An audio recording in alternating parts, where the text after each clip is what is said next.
మండపేట ఇది ప్రత్యేకించి ఎన్నికలకు సంబంధించిన విషయం కాబట్టి మీకు చెప్తా ఉన్నా. మండపేట నుంచి మన నాయకులు చాలామంది వచ్చారు.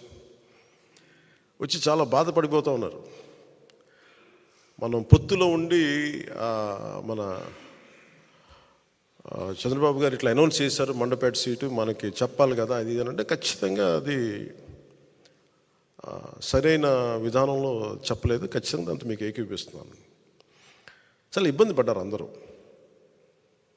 మనకి మండపేట లాంటి నియోజకవర్గంలో పోయినసారే ఒక 18% ఓటు ఉంది.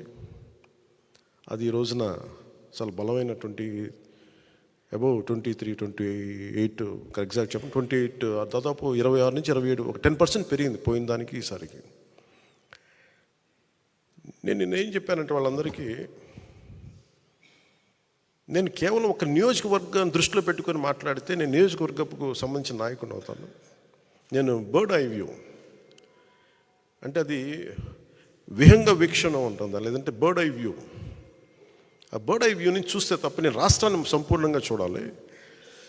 దాంట్లో భాగంగా ఒకసారి కొన్నిపాటి ఏరియాలో ఇబ్బంది కలగచ్చేమో. పొత్తు ధర్మం ప్రకారం అలా అనౌన్స్ చేయకుండా ఉండాల్సింది. నేను దానికి క్షమాపణలు చెప్తున్నాను. ఖచ్చితంగా నెక్స్ట్ మీటింగ్లో దాని మీద వివరణ ఇచ్చి దాన్ని ఎలా సరిదిద్దాలో సరిదిద్దుతాం అని ఒక మాట ఇచ్చి పంపించాను. అలాగే వాళ్ళు అన్నది కూడా ఏంటంటే మన నాయకులు కూడా ఇప్పటికీ 2 సీట్లు అనౌన్స్ చేశారు, మరి ఇది పొత్తు ధర్మమేనా నన్ను అడిగితే అట్లా కొన్ని ప్రత్యేక పరిస్థితులు ఉంటాయి, వాళ్ళు కూడా మనం అర్థం చేసుకోవాలి కదా. 4 దశాబ్దాలు సుదీర్ఘ అనుకున్న వ్యక్తులు, ఒంటరిగా వాళ్ళ సొంత పార్టీ నడిపిన వ్యక్తులు. ఒక్కోసారి ఎట్లా ఉంటుందంటే పొత్తు ఆ సైజు వ్యక్తులకి ఒక ఇరుకు చొక్క అథారిటీకి దారేదులో చెప్తూ ఉంటాం. ఒక బలమైన వ్యక్తికి సరిపోయిన కోటేస్తే కొంచెం ఇరుగ్గా ఉంటుంది కదా, టైట్గా ఉంటుంది. అలాగే ఒకసారి పొత్తు ఆ స్థాయి నాయకులకి చాలా ఇబ్బందిగా ఉంటుంది ఒక్కోసారి. కానీ వాస్తవాలు వేరుంటాయి, క్షేత్రస్థాయి పరిస్థితులు వేరుగా ఉంటాయి. అందుకని ఒకసారి అనుభవం వీటి ఒకసారి గబుక్కుని ఒక మాట అన్నిస్తుంది. లోకేష్ గారు ఆ రోజు మా నాన్నగారు ముఖ్యమంత్రి ఎన్ని అన్నా కానీ ఇవన్నీ నేను ఎందుకు దాన్ని పెద్ద మనసుతో వదిలేస్తానంటే,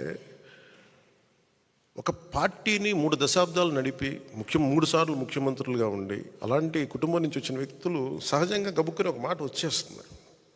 దాన్ని రాష్ట్ర ప్రయోజనాలను దృష్టిలో పెట్టుకొని జగన్ అనే వ్యక్తి ఇంకొకసారి వస్తే రాష్ట్రం అధోగతికి పాలవుతుంది అన్న ఒక్క ఆలోచన నన్ను చాలాసార్లు రెస్పాండ్ కానివ్వకుండా చేస్తుంది.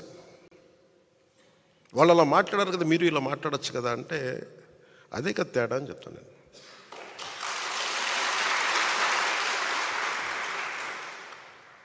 అంటే నేను చాలా ఆలోచించి, ఎందుకంటే ఒక పొత్తుని ఇబ్బందిగా గురి చేసి ఒక మాట మాట్లాడడం చాలా తేలిక. నేను అది ఈ రోజున మాటిస్తున్నాను. రిపబ్లిక్ డే రోజున ఎన్ని విపత్కరమైన పరిస్థితులు వచ్చినా జగన్ నడిపే ఈ ప్రభుత్వం 24లో మనకి కనిపించకూడదు.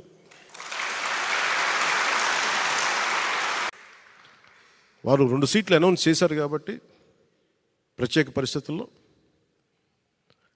నేను కూడా ప్రత్యేక పరిస్థితుల్లో ఈ రోజున రిపబ్లిక్ డే రోజున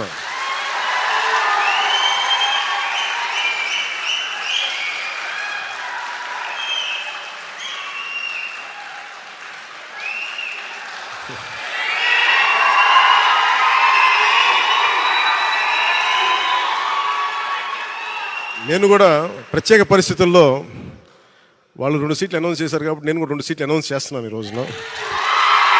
అది పరిస్థితులు అలాంటివి. సో నాకు కూడా ఒత్తిడి ఉంటుంది, చంద్రబాబు గారికి కూడా ఒత్తిడి ఉంటుంది, నాకు కూడా ఒత్తిడి ఉంటుంది. కాబట్టి ఆ ఒత్తిడిని నేను కూడా తట్టుకోవడానికి రిపబ్లిక్ డే రోజున నాకు R అక్షరం బాగుందనిపించింది. రిపబ్లిక్ డే RRR లాగా రిపబ్లిక్ డే రోజున రాజోలు రాజానగరం సీట్లు నేను అనౌన్స్ చేస్తాను.